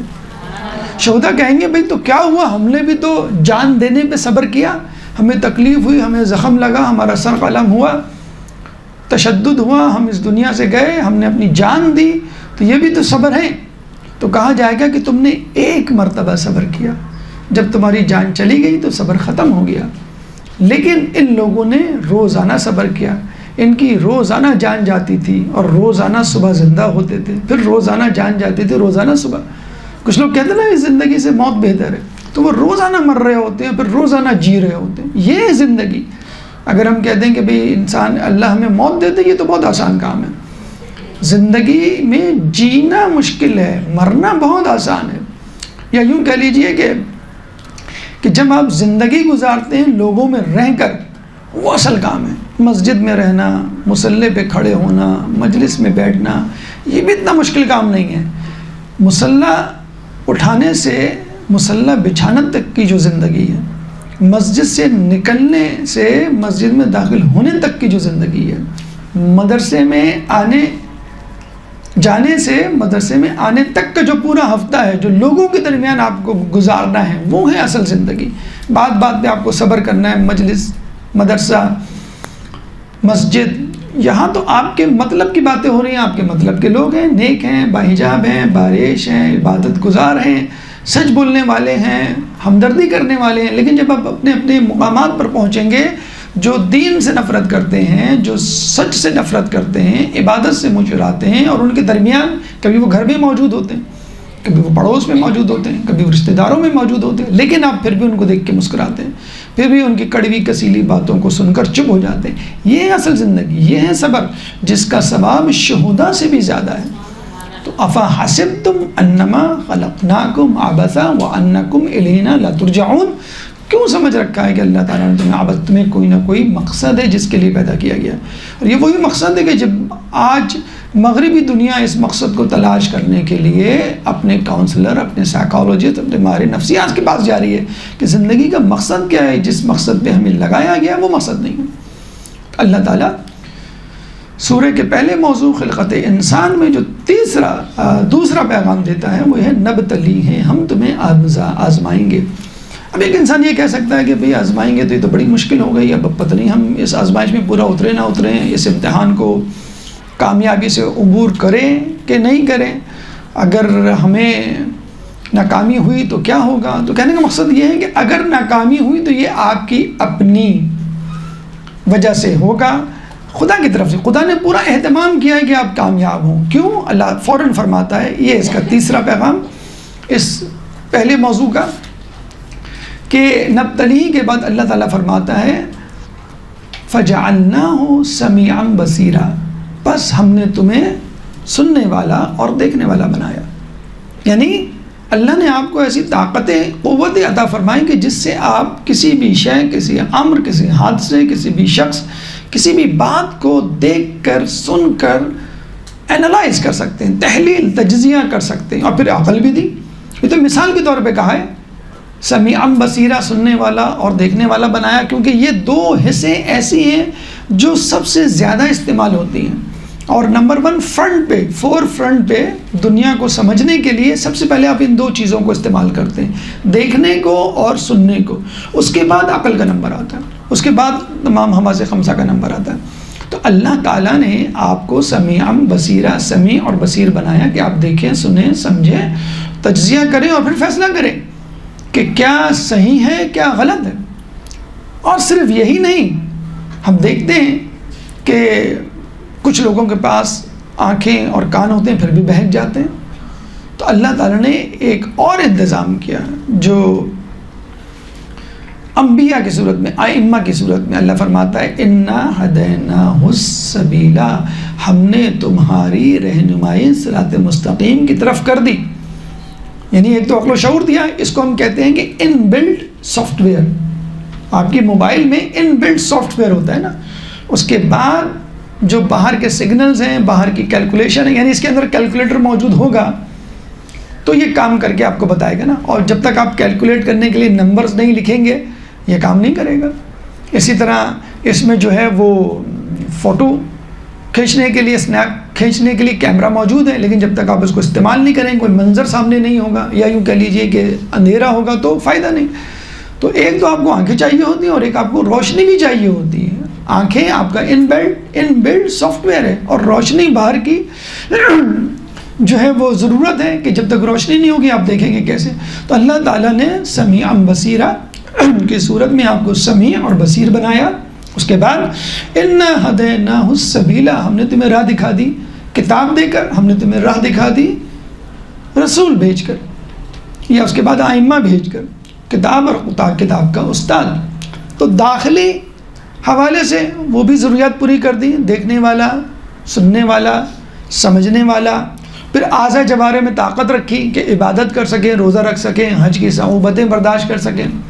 تو آپ کو ایک مکمل جسم دی، اعضاء جوارح، حواس خمسہ، عقل کی صورت میں طاقت دی، سکت دی. اور اس کے بعد ایکسٹرنل فیکٹر، خارجی عوامل، یعنی نبی اور کتاب. نبی موجود ہو تو نبی سے پوچھ لیں، نبی موجود نہ ہو تو کتاب کھول کر پڑھ لیں، قرآن کھول کر پڑھ لیں. تو داخلی اور خارجی حوالے سے آپ کو مکمل ہدایت دے دی. اس کے بعد اللہ فرماتا ہے کہ اس کے باوجود اللہ نے کوئی زور زبردستی نہیں کی، مکمل اختیار دیا. اس پہلے موضوع کا چوتھا پیغام، اما شاکرا و اما کفورا. چاہو تو تم شکر گزار بندے بنو، چاہے تو تم کفران نعمت کرو، کافر بنو. ایک دفعہ رسول کے پاس ایک شخص آیا، کہنے لگا کہ میرا بھائی کرسچن ہو گیا ہے، عیسائی ہو گیا ہے، میں اس کو چاہوں تو زور زبردستی اسلام میں داخل کر سکتا ہوں، مجبور کر سکتا ہوں اسلام لانے پر. تو یہ آیت اتری، لا اکراہ فی الدین، دین میں جبر نہیں ہے، زبردستی نہیں ہے، ورنہ ہر نبی تلوار لے کر آتا. رسول اللہ نے بھی جو تلوار نکالی وہ ڈیفینس، دفاع کے طور پہ اتاری. یہ نہیں کہ تم مجھ کو مان لو نبی، ورنہ میں تمہاری گردن اڑا دوں گا. اس طرح تو ہر کوئی. نبیوں کو نبی کیوں نہیں، بادشاہ کیوں نہیں بنایا؟ اسی لیے نہیں بنایا کہ بادشاہ بنا دیتے تو سب کے سب مسلمان ہو جاتے. لوگ اکثر کہتے ہیں نا کہ بھئی ائمہ کو خلافت بھی دی گئی تھی ولایت کے ساتھ، بلکہ خلافت ولایت کا حصہ ہے، تو ہمارے ائمہ اس سے کیوں محروم رہے؟ اگر ان کے پاس کرسی، اقتدار، حکمرانی ہوتی، خلافت ہوتی تو کتنا ہمارا مذہب پھلتا پھولتا نہیں. تو اسے کہتے تھے کہ ہر ایرا غیرہ نتو خیرہ آپ کے پاس جمع ہو جاتا کہ بھئی کرسی اقتدار ان کے پاس ہے، اگر نہیں مانا تو گردن اڑا دی جائے گی. اس عمل کا، اس ایمان کا کیا فائدہ ہوتا جو کرسی اور اقتدار کے رعب کی وجہ سے انسان قبول کرتا اور اسلام لاتا؟ صرف ایک نبی جناب سلیمان علیہ السلام، وہ بھی ان کے کہنے پر ریکویسٹ کی تھی انہوں نے کہ انبیاء، بادشاہوں کا دورہ ہے کہ بہت لوگوں کی بادشاہتیں پھیلی، تو مجھے ایسی بادشاہت دے کہ تمام بادشاہ حیران ہو جائیں. عمر کا صبا جو ہے وہ حیران ہو گئی تھی بالکل. تو اس لیے ان کو دی گئی تھی، ورنہ تو حقیقت تو یہ ہے کہ ابتلاءات، مسائل، پریشانیوں میں آپ اس دین کو سمجھیں اور اس دین میں داخل ہوں. تو اللہ تعالیٰ کہتا ہے کہ اما شاکرا و اما کفورا، کہ تم چاہو تو شکر کرنے والے بندے بنو، اس کو قبول کر لو، تم چاہو تو کفران نعمت کرو اور وہ قبول نہ کرو. چوتھا پیغام اب اللہ تعالیٰ جو ہے وہ بتا رہا ہے کہ قبول کرنے والوں کا، شاکر لوگوں کا کیا انجام ہوگا، اور کفورا، کافر، کفران نعمت کرنے والوں کا کیا انجام ہوگا. کافروں کے لیے اللہ تعالیٰ یہ چوتھا پیغام ہے کہ پانچواں، پہلا پیغام کیا تھا؟ ابتدا. دوسرا پیغام آزمائش. تیسرا پیغام یعنی نعمتیں، آسائش جو کہ آزمائش کے لیے ہیں. چوتھا پیغام یعنی جبر نہیں ہے. اچھا، پانچواں پیغام کہ جس میں اللہ تعالیٰ نے سزا و جزا بتا دی ہے. جو انکار کرے گا، انا اعتدنا للکافرین سلاسل و اغلالا و سعیرا، کہ جو کفران نعمت کرے گا اس کے لیے ہم نے تیار کر رکھا ہے. کیا تیار کر رکھا ہے؟ عذاب کس طرح کا؟ سلاسل، زنجیریں، اغلالا طوق، سعیرا شعلے. جہنم کی آگ کے بارے میں کہا جاتا ہے کہ جہنم کی آگ کو 1000 سال تک سلگایا گیا، وہ سرخ ہو گئی. پھر 1000 سال تک سلگایا گیا، وہ نیلی پڑ گئی. پھر 1 سال تک سلگایا گیا، وہ سیاہ پڑ گئی. اس وقت جہنم کی آگ سیاہ ہے. یعنی اب جہنم کی آگ میں جب خدا نخواستہ کوئی ڈالا جائے گا تو اس کو کچھ نظر نہیں آئے گا. دیکھیں، کچھ نظر نہ آنا، اندھیرا، گھٹا ٹوپ، سیاہی، یہ خود ایک ہیبت ناک ماحول ہے. آپ اپنے گھر میں ہوتے ہیں، لائٹ چلی جاتی ہے، گھبرا جاتے ہیں نا ایک دم سے. کوئی زلزلہ، طوفان، سیلاب کچھ بھی نہیں آیا، لیکن آپ کیا کہتے ہیں؟ فوراً لائٹ جلاؤ، کچھ نظر نہیں آ رہا، فوراً لائٹ جلائی جاتی ہے. تو یہ اندھیرا ہونا یہ خود ایک عذاب سے کم نہیں ہے. تو جہنم کی آگ کو سلگایا گیا، پہلے وہ سرخ ہوئی، پھر نیلی ہوئی، پھر اندھیرا چھا گیا۔ کہتے ہیں کہ جب تخلیق چادہ معصومین ہوئی تو ایک دم سے اندھیرا چھا گیا، تو فرشتے ہیبت سے کانپنے لگے اور کہنے لگے یا خدا اس کائنات میں روشنی کر، ہمیں کچھ نظر تو آئے۔ تو اللہ تعالیٰ نے نور فاطمہ کو تخلیق کیا۔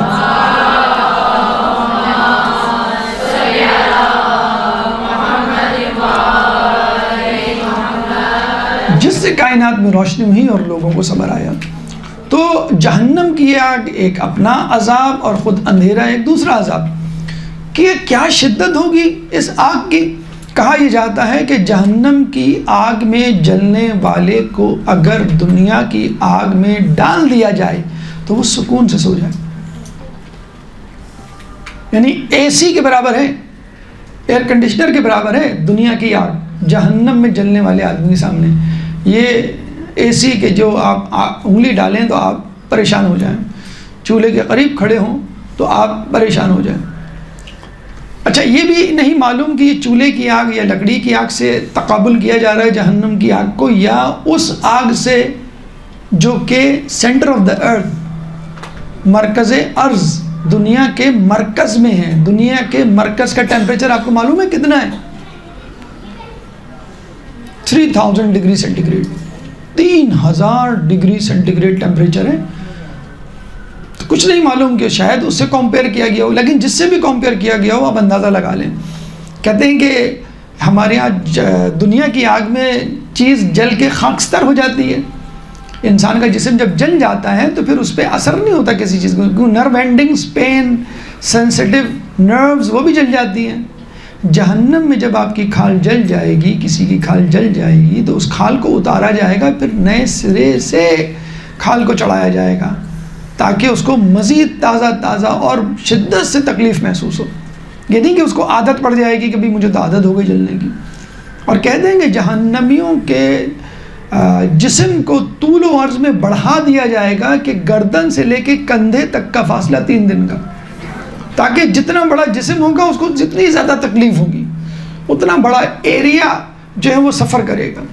تو یہ ہے وہ جہنم کی آگ، اس کے بارے میں کہا جاتا ہے۔ اور ہمارے یہاں سب سے بڑا پروٹیکشن یا شیلڈ جو جہنم سے آگ سے بچانے والی ہے وہ جناب سیدہ فاطمہ الزہرا سلام اللہ کی آگ۔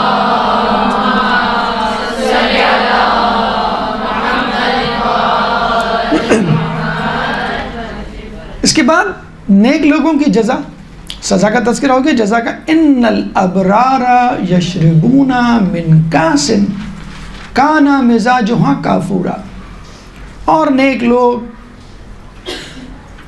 ان پیالوں میں پیئیں گے کہ جن پیالوں میں کافور کی آمیزش ہوگی۔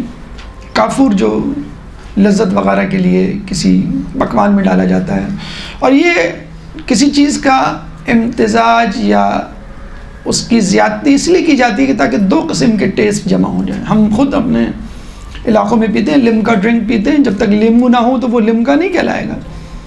ہم جو شیک پیتے ہیں اس میں جو ہے وہ کوئی فروٹ ڈال دیا جاتا ہے، اس کو پھر بنانا شیک یا جو بھی مینگو شیک کا نام دے دیا جاتا ہے۔ ہم جو آئس کافی پیتے ہیں اس میں چاکلیٹ کی ٹاپنگ ہوتی ہے۔ تو اللہ کو معلوم تھا کہ زمانہ آئے گا ٹرمرک کافی جو ہے اسٹار بکس والوں نے نکالی ہوئی ہے، تو وہ ٹاپنگ اسی لیے ہے کہ اس کی لذت جو ہے مزہ دوبالا ہو جائے۔ تو اللہ تعالیٰ نے بھی اس طرح کی جو ہے وہ ٹاپنگ یا اس قسم کی جو ہے لذت ہے، تو بس ایک نعمت ہے جس کا تذکرہ کیا گیا ہے۔ تو یہ ہے وہ جزا و سزا۔ اچھا یہ جو جزا و سزا ہے اللہ نہ بھی بتلائے تو بھی آپ کے اندر موجود ہے۔ جنہوں نے بیالوجی پڑھی ہے انہوں نے پڑھا ہوگا کہ ہمارے برین میں ایک پارٹ ہے جس کو ہم کہتے ہیں ہائپوتھیلمس۔ اس ہائپوتھیلمس میں ایک سینٹر ہے جس کو ہم کہتے ہیں پنشمنٹ اینڈ ریوارڈ سینٹر، کہ جب انسان کوئی صحیح کام کرتا ہے تو ریوارڈ سینٹر اس کو خوش کر دیتا ہے، اس کا موڈ ٹھیک ہو جاتا ہے، اور پنشمنٹ سینٹر جب آپ کوئی گناہ کرتے ہیں تو وہ پنشمنٹ سینٹر آپ کو گلٹی کانشیس ایک پریشانی میں مبتلا کر دیتا ہے، ارسپیکٹو کہ آپ کسی مذہب سے تعلق رکھتے ہیں کہ نہیں، ارسپیکٹو کہ آپ کا خدا پہ بھی بلیو ہے کہ نہیں، کہ ایسا شخص جب وہ جھوٹ بولے گا اس کو فیل ہوگا کہ یہ میں نے غلط کام کر دیا، میں نے جو ہے کسی پہ ظلم کیا تو یہ میں نے غلط کام کر دیا۔ حتیٰ تک کہ شراب اور سمور اور جتنی بھی چیزیں، موسیقی مثلا، جو عام لوگ کہتے ہیں کہ بھائی ہمارے ہاں تو یہ گناہ نہیں ہے، حالانکہ عیسائی مذہب میں بھی یہ سب گناہوں میں شمار ہوتے ہیں، لیکن فرض کر لیں جو عام معاشرے میں یہ کانسیپٹ ہے بھائی یہ تو گناہ نہیں ہے اس لیے ہم کر رہے ہیں۔ بہت سے لوگ ہیں نا جو کینیڈا، امریکہ، یورپ، آسٹریلیا میں رہتے ہیں، ان سے آپ بحث کریں تو وہ کہتے ہیں نہیں پاکستان میں یہ برا، یہ برا، یہ برا، تو ہم کہتے ہیں بھائی وہاں پہ بھی تو برائیاں ہیں، شراب ہے، سور ہے، ایڈلٹری ہے، یہ تمام بے راہ روی، تمام چیز، کہ نہیں یہ ان کے یہاں برائی شمار نہیں ہوتی، یہ برائی ہے ہی نہیں، تو اگر وہ کر رہے ہیں تو اس میں کیا ایسا مذاق؟ حالانکہ عیسائی مذہب میں بھی، یہودی مذہب میں بھی یہ سب برائیاں موجود ہیں، خصوصاً اسرائیل آپ چلے جائیں، اللہ نہ کرے آپ جائیں تو وہاں پہ جو بزرگ لوگ ہیں، بڑے بوڑھے لوگ ہیں، وہ بہت ڈانٹتے ڈپٹتے ہیں عورتوں کو بھی، اپنا حجاب تمہارا ٹھیک ہونا چاہیے، حجاب کا بہت کانسیپٹ ہے وہاں پہ، جو آرتھوڈاکس قسم کے جسے کہتے ہیں جیوز ہیں، عبادت کا بہت کانسیپٹ ہے، ان کی داڑیاں آپ نے دیکھا ہوگا، ان کی عبادت آپ نے، جو راسخ العقیدہ، اس طرح عیسائیوں میں بھی ہے، لیکن بس عیسائیوں نے تو اپنے آپ کو بالکل الگ کر دیا ہے کہ یا تو بالکل آپ راہب بن جائیں یا پھر مادر پدر آزاد بن جائیں۔ کہنے کا مقصد یہ ہے کہ آپ کا تعلق کسی مذہب سے ہو یا نہ ہو، آپ خدا پہ بلیو کرتے ہوں یا نہ ہوں، لیکن یہ فطری بات ہے، اچھا کام کریں گے تو دل میں ایک راحت و سرور پیدا ہوگا، اب برا کام کریں گے تو ایک گلٹی کانشنس، ایک ضمیر کی خلش آپ کے اندر محسوس ہوگی۔ تو یہ سب کیا ہے؟ ریوارڈ، پنشمنٹ ریوارڈ سینٹر جو کہ ہائپوتھیلمس کے اندر موجود ہے، جو گناہ کرنے پہ آپ کو سونے نہیں دیتا، خوشی کرنے پر، نیکی کرنے پر آپ کو خوشی کی نیند جسے کہتے ہیں وہ سلا دیتا ہے۔ تو یہ وہ گناہ اور ثواب کا مرکز یا کانسیپٹ جو اللہ تعالیٰ نے آپ کے اندر ان بلٹ کر دیا، جیسے سمیع بصیرہ، آنکھ اور کان دیے، عقل دی داخلی طور پہ، تاکہ آپ بیدار رہیں کہ میرے آس پاس جو ہو رہا ہے وہ صحیح ہو رہا ہے، غلط ہو رہا ہے، میں جو کر رہا ہوں صحیح کر رہا ہوں، غلط کر رہا ہوں۔ یہ ہے پہلا موضوع، اور اس کے اندر موجود 5 پیغامات۔ اس کے بعد دوسرا موضوع نیک انسان کی خصوصیات۔ ایک درود پڑھ دے محمد والے محمد۔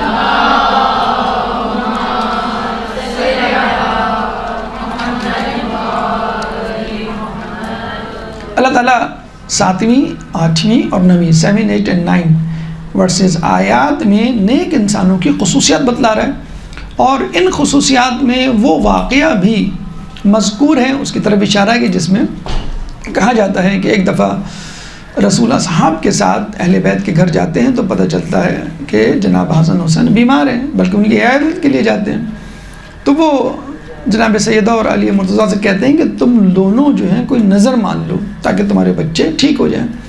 تو انہوں نے نظر مانی 3 روزوں کی، اور 3 روزے ان کے ٹھیک ہونے پہ رکھے، اور کہا جاتا ہے کہ پہلے دن جب وہ افطار کے لیے بیٹھے تو کوئی جو ہے سائل آیا، اور جس کے بارے میں قرآن کے مطابق مسکین آیا، تو کہتے ہیں کہ جناب علی نے اپنی روٹی دی بھی، جناب سیدہ، جناب فضہ، حسن حسین، تمام لوگوں نے 5 روٹیاں دے دیں، 5 کی 5، کسی نے کچھ اپنے پاس نہیں بچایا، پانی پی کے روزہ افطار کر لیا۔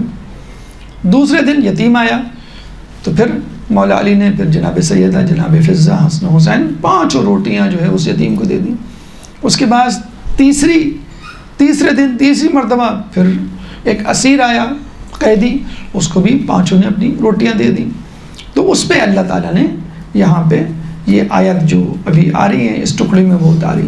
تو اللہ تعالیٰ پہلی صفت، دوسرا موضوع ہمارا نیک انسانوں کی خصوصیات، اور پہلی صفت بتلا رہا ہے وَيُوفُونَ بِالنَّذْرِ، وہ اپنی نظر کو پورا کرتے ہیں۔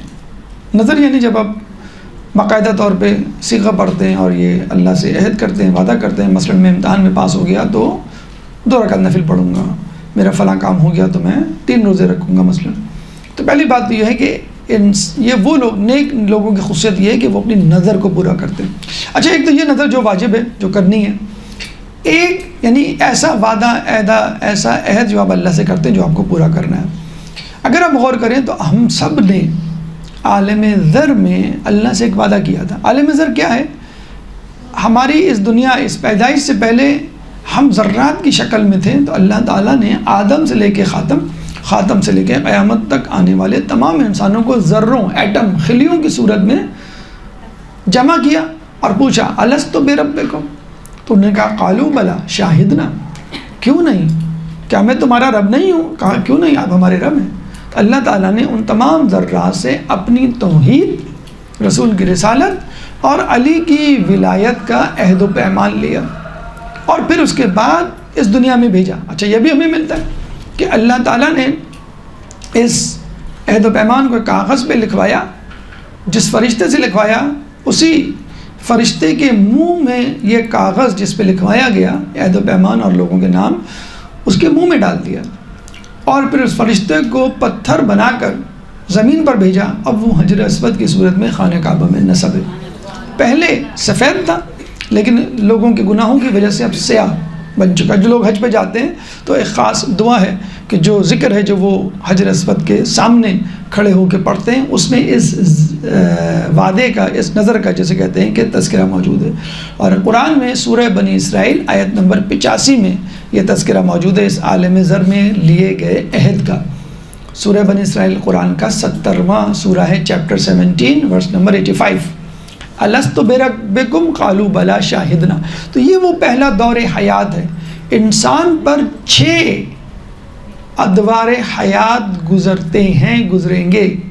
علامہ سید صادق نجمی نے اپنی کتاب میں عالم ادوار کے 6 مراحل یا حیات انسانی کے 6 مراحل میں لکھا ہے. پہلا دور عالم زر جس کا بھی تذکرہ کیا، اس کے بعد عالم صلب، اس کے بعد رحم مادر، پھر چوتھا دنیا زندگی جس میں بھی ہم جی رہے ہیں، پھر 5واں عالم برزخ مرنے کے بعد روز محشر تک، پھر چھٹا اور آخری روز محشر کہ جس میں جنت اور دوزخ میں لوگ جائیں گے. تو وہاں پہ بھی ایک عہد کیا گیا تھا، اس کو بھی آپ کو نبھانا ہے. یہ وہ والی نظر تو نہیں ہے لیکن بہرحال عہد تو تھا.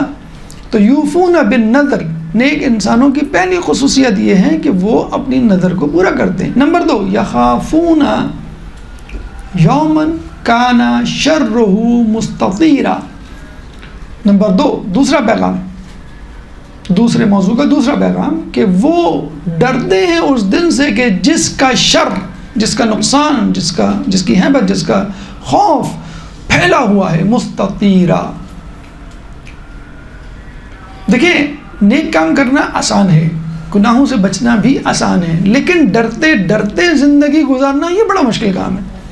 آپ 2-4 نیکیاں کرتے نہیں ہیں، آپ کے اندر ایک گھمنڈ پیدا ہو جاتا ہے. کیا میرا حجاب، کیا میری نمازیں، کیا میرے روزے، کیا میرا اخلاق، کیا میری گفتگو، ماشاءاللہ میں تو گھر میں سب سے بہتر ہوں، اپنے رشتہ داروں میں سب سے باعمل ہوں. اور گناہ نہیں، ہم نے تو گناہ کیے، بڑی مشکل سے یاد آتے ہیں. اپنی نیکیاں، فضائل یوں کر کے بیان کرنا شروع کرتے ہیں کہ کبھی ختم ہی نہیں ہوں گی. اور آپ سے پوچھا آپ نے گناہ کتنے کیے؟ گناہ تو پتہ نہیں، ہم نے شاید 2-4 کیے ہوں گے، کبھی اب یاد نہیں ہے. وہ بھی مکروہات میں سے ہوں گے، گناہ بھی نہیں ہوں گے. تو انسان نیکیاں یاد رکھتا ہے، اپنی گھمنڈ کرتا ہے، تکبر کرتا ہے. ابھی تکبر کے حوالے سے گفتگو ہوئی. اور گناہوں کو بھول جاتا ہے فوراً کہ اللہ نے معاف کر دیے ہوں گے. آپ کو کیسے پتا کہ اللہ نے معاف کر دیے ہوں گے؟ کیا گارنٹی؟ کوئی وحی، کوئی الہام، کوئی اشارہ، کنایا؟ کچھ نہیں.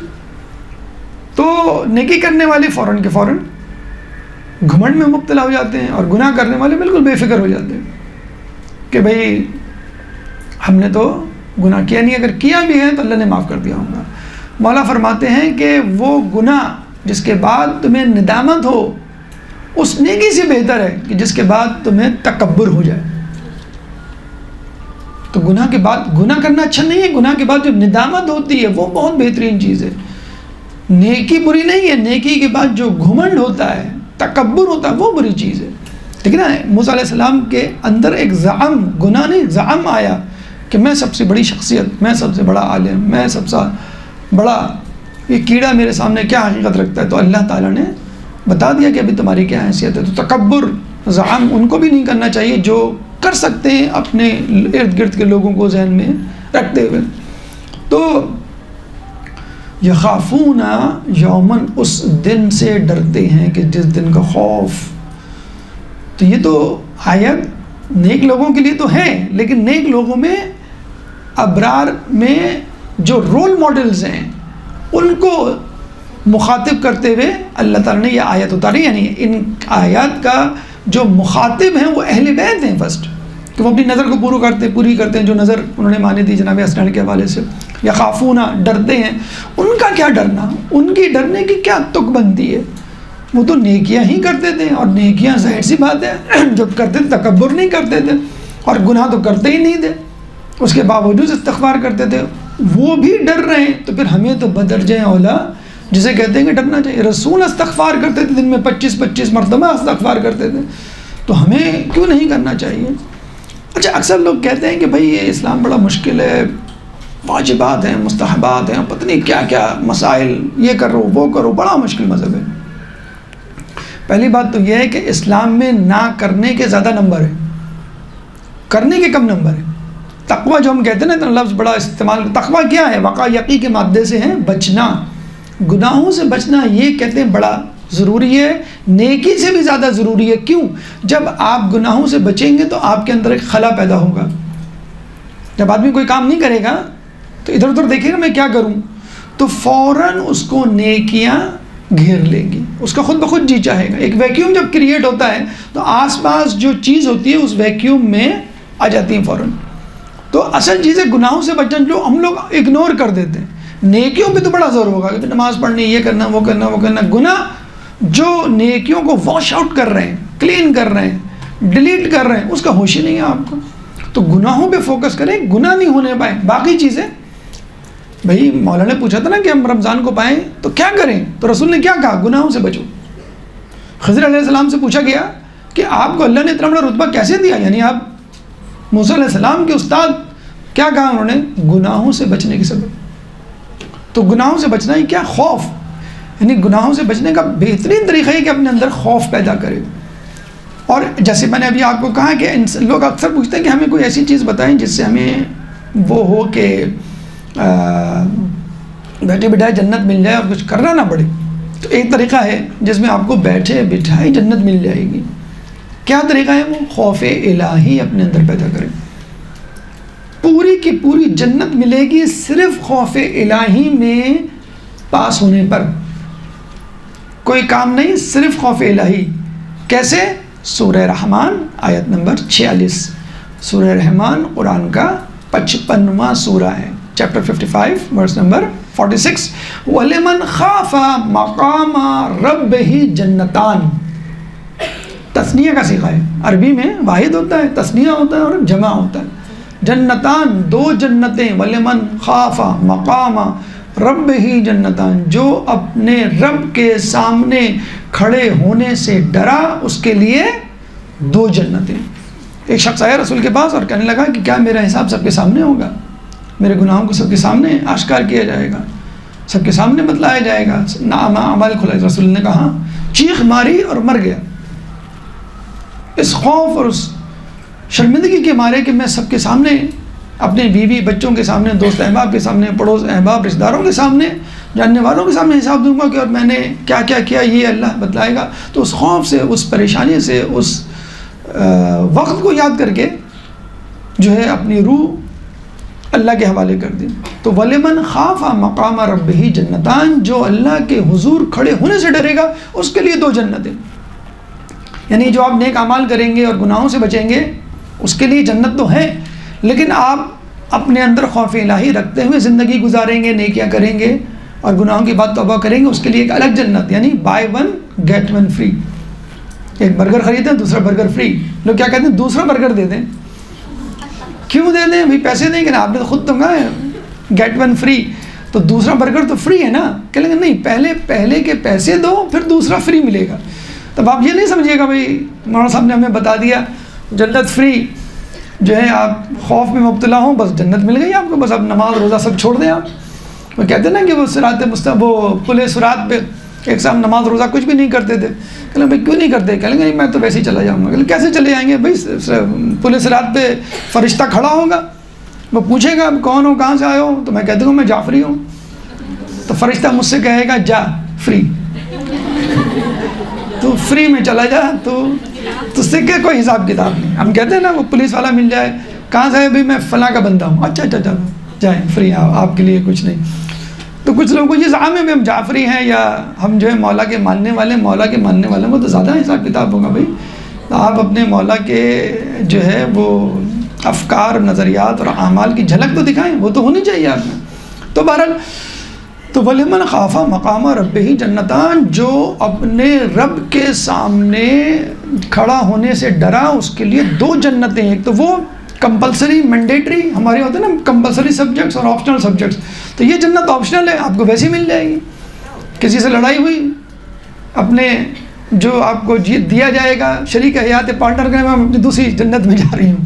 جس طرح آپ لوگ کہتے ہیں میں کہ جا رہا ہوں، یا شوہر کہتا ہے کہ میں جو ہوں گھر میں فلاں جگہ جا رہا ہوں تمہیں چھوڑ کے. تو جنتان، دو جنتیں ملیں گی، ایک جنت نیک اعمال گناہوں سے بچنے کے لیے، نیک عمل کرنے کے لیے، اور دوسری جنت خوف. دیکھیے خوف کس طرح پیدا ہو سکتا ہے. آپ نے نیک عمل کیا، اب آپ فوراً کیا کہتے ہیں، بھائی میں نے اتنی نمازیں پڑھ لی، اتنے قرآن ختم کر لی، اتنی نیکیاں کر لی. آپ یہ سوچیں کہ یہ جو نیکی کی ہے یہ قبول ہوگی کہ نہیں. میں نے جو نماز پڑھی ہے وہ اس قابل تھی کہ اللہ قبول کر لے.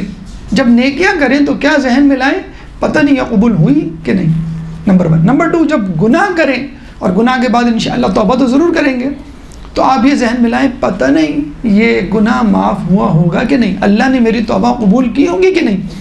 تو یہ خوف رکھ کے اگر ہر وقت زندگی گزاریں کہ میں اللہ کے حضور کیسے کھڑا ہوں گا، کیسے حساب کتاب. دیکھیں اس میں کچھ بھی وقت نہیں صرف ہو رہا ہے، کوئی کام کرنے کو نہیں دیا جا رہا ہے. نماز، روزہ، زکوٰۃ، حج، زیارت، کچھ کام نہیں کرنا، صرف دل میں خیال ہے جو پیدا کرنا ہے آپ کے. اور یہ خیال نہ صرف فری والی جنت، buy one get one free والی جنت آپ کو دلائے گی، بلکہ جو واجب جنت ہے، مینڈیٹری اعمال کرنے کے سبب، گناہوں سے بچنے کے سبب، وہ جنت بھی دلائے گی. جب خوف پیدا ہوگا تو خود بخود یہ بات پیدا ہوگی بھئی اگر میں نے نماز نہیں پڑھی تو مجھے عذاب ملے گا. خود بخود یہ خوف پیدا ہوگا جو گناہ کیا فلاں فلاں فلاں اگر معاف نہیں ہوا تو کتنی مجھے جو ہے وہ سزا بھگتنی ہوگی. تو یہ خوف الہی آپ کو یہ چیز بھی دلا سکتا ہے اور دوسری چیز بھی دلا سکتا ہے. وَلِمَنْ خَافَ مَقَامَ رَبِّهِ جنتان، کہ یہ لوگ یخافون یومن کان شرہ مستطیرا، اس دن سے ڈریں گے جس دن جو ہے وہ خوف اور دہشت جو وہ پھیلی بھی ہوگی. اس کے بعد وہ واقعہ کہ وَيُطْعِمُونَ الطَّعَامَ عَلَى حُبِّهِ مِسْكِينًا وَيَتِيمًا وَأَسِيرًا. تیسرا پیغام، اور وہ کھلاتے ہیں. تیسرا پیغام دوسرے موضوع کا کہ وہ کھلاتے ہیں. جی کھانا کھلانا ایک بہت بڑے ثواب، بہت بڑی نیکی کا کام ہے. اور صرف یہ اس کے لیے نہیں ہے کہ آپ جو ہیں وہ بھوکوں کو، مسکینوں کو، یتیموں کو، نہیں، کسی کو بھی کھانا کھلائیں. حدیث میں وارد ہوا ہے کہ جو کھانا 3 لوگوں کو کھانا کھلاتا ہے اللہ تعالیٰ اس کو 3 باغوں سے سیراب کرے گا، 3 باغوں سے کھانا کھلائے گا. اور ایک جگہ آیا ہے کہ کھانا کھلانا 10 غلاموں کو آزاد کرنے سے بہتر ہے. اور ایک جگہ آیا ہے کہ کھانا کھلانے کا اتنا ثواب ہے کہ جو مذکور ہی نہیں ہے. ایک تو نماز شب کے حوالے سے ہمیں ملتا ہے کہ قرآن میں امام ششم فرماتے ہیں کہ نماز شب کا اتنا ثواب ہے کہ قرآن میں لکھا ہی نہیں گیا، یعنی پورا قرآن بھر جائے اور کوئی جگہ ہی نہ بچے کسی نیک عمل کی جزا کے لکھنے کے لیے. تو نماز شب کا اتنا ثواب ہے، تو نماز فجر کا جو واجب ہے روزوں کا اور باقی لوگ کتنا ثواب ہوگا. تو یا تو نماز شب کے بارے میں ہمیں ملتا ہے کہ اتنا ثواب کہ جو مذکور ہی نہیں ہے مکمل طور پہ. مذکور کا مطلب ہے مکمل طور پہ مذکور نہیں ہے. اور ایک کھانا کھلانے کے لیے، اور یہ ہم نے بتا دیا آپ کو، یہ فقط فقیر و مسکین کے لیے نہیں ہے، کسی کو بھی. گھر والوں کو آپ نے ٹریٹ دے دی، گھر والوں کو آپ نے چلو بھائی آج فلاں جگہ چلتے ہیں یا فلاں چیز کھاتے ہیں، یا پکا کے خاتون خانہ نے جو ہے وہ کھلا دی، یہ اسی میں جسے کہتے ہیں شمار ہوگا. ہمارے ہاں جو ہے وہ جب کھانا کھاتے ہیں تو بل دیتے ہوئے جو ایک دوسرے کی شکل دیکھ رہے ہوتے ہیں، یا دعوت کرنے کا کہا جائے تو وہ ٹینشن میں خاتون خانہ آج کل تو بس وہ دیکھ منگا لی، ابھی بڑی ماشاءاللہ بھابھی کے ہاتھ میں بڑا ذائقہ ہے نا. بھابھی کے ہاتھ میں نہیں، یہ جو میاں فلاں ہیں وہ پکوان والے، یہ ان کا ہے، یہ شیرمال ان کی ہے، یہ میٹھا ان کا ہے. اب گلاب جامن کا ایک کانسیپٹ آ گیا، چھوٹی چھوٹی بوندیاں اس میں ڈال کے یہ میٹھا آ گیا آپ کا. تو یہ باہر کے کھانے ایک تو روحانیت نہیں، اور دوسری بات یہ وہ محبت جسے کہتے ہیں اپنائیت نہیں ہوتی کہ جو ہونی چاہیے. تو کھانا کھلانے کا جیسے میں نے کہا کہ حدیث میں آیا کہ 10 غلاموں کو آزاد کرنا، یا پھر ایک جگہ آیا کہ 3 لوگوں کو جو کھانا کھلائے. اب دعوت میں 3 سے زیادہ لوگ ہوتے ہیں، اللہ ان کو 3 باغوں سے جو ہے سیراب کرے گا، کھانا کھلائے گا. اور بعض اوقات آیا کہ ہے ہی نہیں اس میں. پھر اللہ فرماتا ہے تیسرا پیغام، وَلَا يُطْعِمُونَ الطَّعَامَ عَلَى حُبِّهِ، یعنی خود ان کو اس کی ضرورت تھی، چاہت تھی، خواہش تھی. کس کی؟ کھانے کی. آپ جب افطار میں بیٹھتے ہیں تو آپ کو جی چاہتا ہے نا، ہم تو کہتے تھے بڑے مزے سے پکوڑے، چھولے، دہی بڑے، فلاں چیزیں ہونی چاہیے ورنہ ہم افطار نہیں کریں گے. رمضان کے واجب روزوں میں ہم الٹیمیٹم دے رہے ہوتے ہیں گھر والوں کو، یہ کیوں نہیں ہوا، یہ کیوں نہیں پکایا. اور وہاں فقط ایک روٹی، یہی اسکوائر میل تھا، اسکوائر میل، کوئی اس میں سرکہ شہد یا سالن کا تذکرہ ہی نہیں ملتا ہم کو، ایک ایک روٹی سب کو دی ہوئی تھی علی حبہ، اس کو کہتے ہیں ایثار۔ ایثار کیا ہے کہ انسان وہ چیز جسے کہتے ہیں کہ کسی کو دے دے جس کی خود اس کو ضرورت ہو، یہ کہتے ہیں ایثار۔ دینے کے حوالے سے، اللہ کی راہ میں خرچ کرنے کے حوالے سے 5 کیٹیگریز ہیں۔ ایک تو وہ شخص ہے جو نہ خود اپنے اوپر خرچ کرتا ہے نہ دوسروں کو دیتا ہے، اس کو ہم کہتے ہیں لئیم، بدترین شخص، لام حمزہ یہ میم، لئیم۔ دوسرا وہ شخص جو خود تو کھاتا ہے، خود تو استعمال کرتا ہے کسی چیز کو، دوسروں کو نہیں دیتا، اس کو ہم کہتے ہیں بخیل، کنجوس۔ ایک عام آدمی کہ جو خود بھی کھاتا ہے، خود بھی استعمال کرتا ہے، لوگوں کو بھی دیتا ہے، مخیر حضرات، ينفقون مما رزقناہم ينفقون۔ تو جو اللہ نے ان کو دیا ہے، یہ شروع کی آیت میں ہے کہ ذالک الکتاب لا ریب فیہ ھدی للمتقین الذین یؤمنون بالغیب ویقیمون الصلاۃ ومما رزقناہم ینفقون، کہ وہ لوگ ہیں، یہ کتاب ان کے لیے ہدایت ہے، اس میں کوئی شک نہیں ہے۔ کن لوگوں کے لیے؟ یؤمنون بالغیب، جو ایمان رکھتے ہیں غیب پر، اس کے بعد یقیمون الصلاۃ، نماز کو قائم کرتے ہیں، اور اللہ کی راہ میں جو ہم نے دیا ہے وہ خرچ کرتے ہیں، مما رزقناہم ینفقون، کہ جو ہم نے دیا اس پہ۔ تیسری اہم خصوصیت بتائی گئی ہے مومن کی، تو جو آپ بھی استعمال کریں دوسروں بھی دیں، اس کو مخیر حضرات۔ جو شخص مانگنے پر زیادہ دے، یعنی 2 درہم مانگے وہ، اور آپ اس سے 2 درہم مانگے، وہ آپ کو 10 درہم دے دے، اس کو ہم کہتے ہیں سخی۔ مولا سے کسی نے پوچھا تھا نا کہ حاتم طائی کے پاس اگر 40 دروازوں سے 40 لوگ آتے تھے تو وہ 40 لوگوں کو دیتا تھا، تو مولا نے کہا میں ایک مرتبہ میں اتنا دے دیتا ہوں کہ اس کو نوبت ہی نہیں آتی باقی دوسرے تیسرے دروازے سے آنے سے، تو اس کو سخی کہتے ہیں۔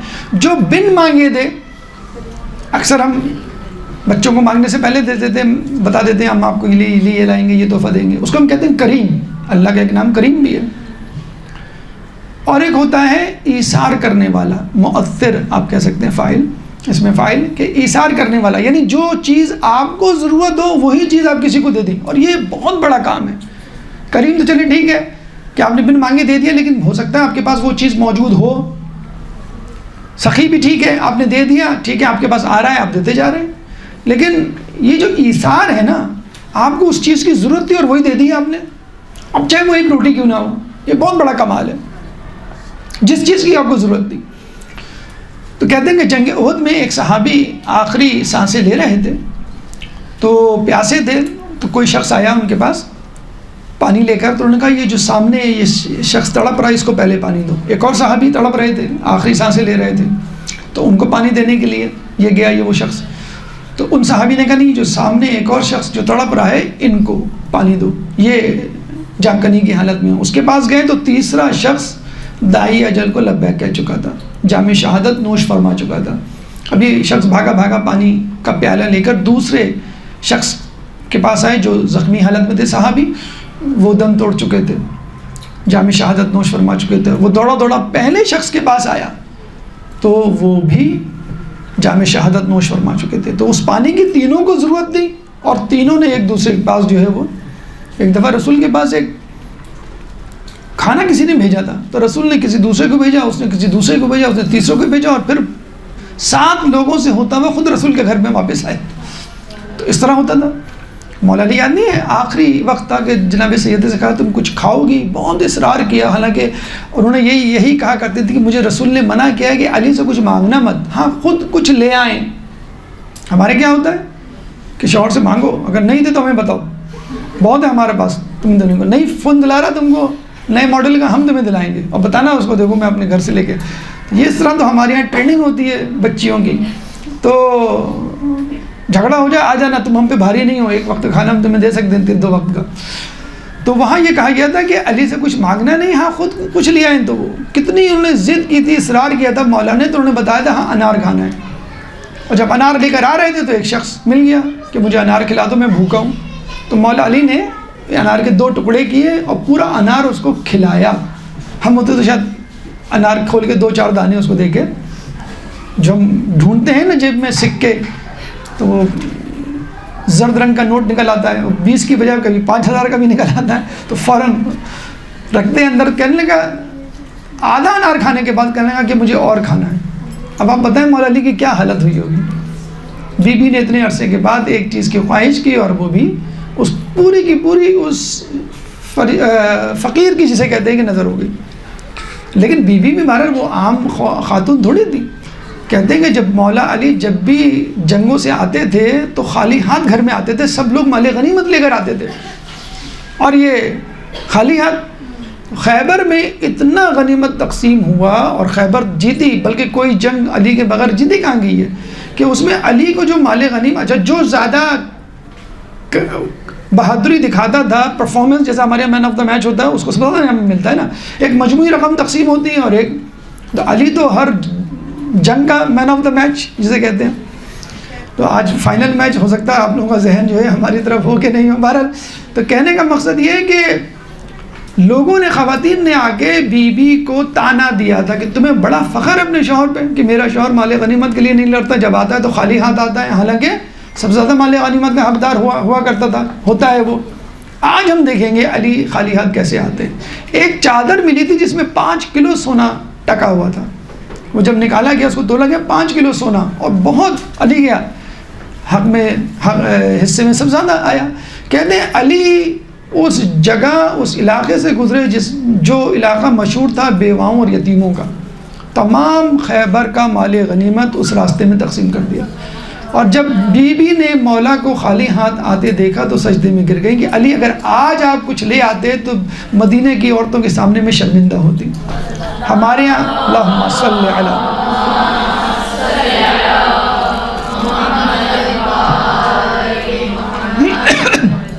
اس کے بعد 5واں پیغام وہ خود اہل بیت اپنی نیک افراد فرماتے ہیں کہ جو بھی وہ کام کرتے ہیں کیوں کرتے ہیں. 5واں پیغام خلوص نیت علی حبہ. پہلا یہ چوتھا ہے نا، علی حبہ. پہلا پیغام ہے یوفون بالنذر، دوسرا پیغام ہے یخافون ڈرنے والے، تیسرا پیغام یطعمون کھلانے والا، کھانا کھلانا. 5واں پیغام ہے علی حبہ ایثار، چوتھا. اب 5واں پیغام انما نطعمکم لوجہ اللہ، کہ ہم نے تو تمہیں اللہ کی وجہ، اللہ کے سبب کھلایا ہے. ولا نرید منکم جزاء ولا شکور، اور ہم تم سے کوئی جزا اور شکر بھی نہیں مانگتے. جزا تو بہت دور کی بات ہے، شکر بھی نہ ادا کرو، ہمیں تمہاری اس کی پرواہ نہیں ہے. مولا فرماتے ہیں کہ جس نیکی کا تمہیں صلہ نہ ملے سمجھ لو وہ نیکی قبول ہو گئی. ہم اکثر کہتے ہیں نا کبھی ان کے ساتھ نہ کہتے ہیں، تحفے تحائف دیتے ہیں، وہ ہماری غیبتیں کرتی ہیں، ہماری جڑیں کاٹتی ہیں، ہماری جو تعلقات خراب کرواتی ہیں، ہمارے لیے مسائل پیدا کرتے ہیں. بھائی یہی تو نیکی ہے جس کا آپ کو صلہ مل رہا ہے. تو جب آپ نیکی کر لیں تو پھر اس کی توقع نہ رکھیں. قیامت میں کتنے لوگ اللہ کے پاس آئیں گے اور کہیں گے اللہ ہم نے تیری نماز، روزے اور پتہ نہیں کیا کیا نیکیاں کی، تو اللہ کہے گا نہیں، تم نے کسی اور کے لیے کی، جس کے لیے کی اس سے مانگو. تو سب سے بدنصیب شخص تو وہی ہے، بدنصیب تو وہ بھی ہے گناہ گار جو جہنم میں جائے گا، لیکن وہ دنیا میں کچھ لذت لے کے تو گیا، لیکن وہ کتنا بدنصیب ہے جو دنیا میں نیکیاں کر کے اللہ کے حضور آیا اور اس کو کہا جاتا ہے تمہارے لیے کچھ بھی نہیں ہے. کیوں؟ کہ تم نے نیکیاں اللہ کے لیے تھوڑی کی تھی، لوگوں کے لیے کی تھی، جس کے لیے کی تھی اس سے مانگ. تو خلوص انما الاعمال بالنیات، اعمال کا ترم نیت پر ہے. اگر نیت ہی خالص نہیں ہے تو پھر آپ کسی بھی عمل کو کر لیں پہاڑ جیسا، وہ روئی کے گالوں کی طرح قیامت میں اڑ جائے گا. اس کے بعد مزید پیغامات انشاءاللہ اگلے درس میں آپ کے سامنے پیش کیے جائیں گے. اللہ تعالیٰ سے دعا ہے کہ جو کچھ پڑھا سنا اس پہ عمل کرنے کی توفیق عطا فرما. اللہ تعالیٰ سے دعا ہے کہ سورہ دہر کے پیغامات کو اپنی زندگی میں جاری و ساری کرنے کی توفیق عطا فرما. قرآن کو پڑھنے، سمجھنے، اس پہ عمل کرنے کی توفیق عطا فرما. جو پریشان حال ہیں ان کی پریشانی کو دور فرما. جو بے روزگار ہیں ان کو رزق حلال عطا فرما. جو رزق حلال کما رہے ہیں ان کے رزق حلال میں برکت عطا فرما. جو مقروض ہیں ان کے قرضوں کو ادا فرما. جو زندان میں ان کو رہائی عطا فرما. جو سفر میں ان کو منزل عطا فرما. جو گمشدہ ہیں ان کو ان کے پیاروں سے ملا. جو مظلوم ہیں ان سے ظلم کو دور فرما، امام کے ظہور میں تعجیل فرما، ہمیں ان کے انصار و اعوان میں شامل فرما۔ ربنا تقبل منا انک انت السمیع العلیم وتب علینا انک انت التواب الرحیم برحمتک یا ارحم الراحمین۔